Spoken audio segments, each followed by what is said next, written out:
Weligaa ma ka shaqaysay shaqo aadan ku qanacsanayn? Haddii aad ogtahay in maalin maalmaha ka mid ah aad dhiman doontid, maxaad noloshaada u ciqaabaysaa? Haddaba waxaan muuqaalkani kugu iftiimin doonaa sababta aad uga shaqaysid shaqo aadan ku qanacsanayn waa dadka qaar.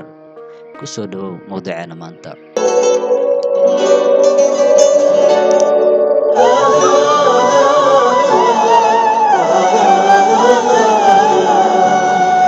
Kulligeena isku mid ma nihin. Laga yaabaa qaarkeen shaqooyinka ay hayaan inay ku qanacsan yihiin, balse inta aanan ku qanacsanayn shaqooyinka ay hayaan waa caqabad hortaagan noloshooda.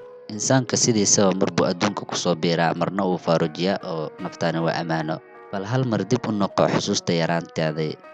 Inteena badan waxaan ku shaqo bilownaa ilaa iyo da'da 20 jir, 25 jir, 18 jir ilaa iyo wixii ku dhow. Kuwan ugu cimri dheer ayaa waxay gaaraan ilaa iyo 80, 85 ama 90 ba. Waa haddii uu Ilaahay ku siiyo cimri dheer.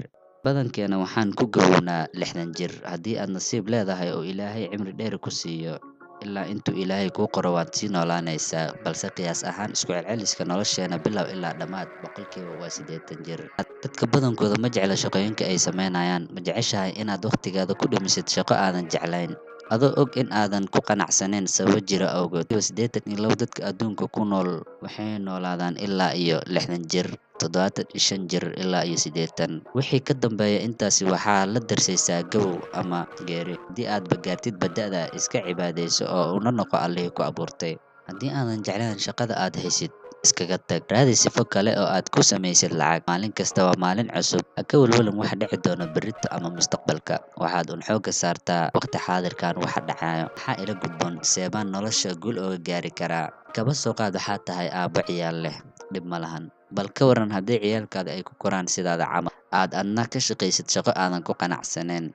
Bal qiyaas waxa ay berrito samayn karaan markii ay ka noqdaan aabbo mise hooyo. Ma la jeceshahay ciyaalkaada noloshaas aad adiga soo martay? Samee wax aad jeceshahay si noloshaada aad farxad ugu dhamaysatid. Xataa haddii aadan wax lacag ah ku haysan noloshaada, bal ka waran haddii aad shaqaysatid lacag badan oo aad wax farxad ah ku haysan.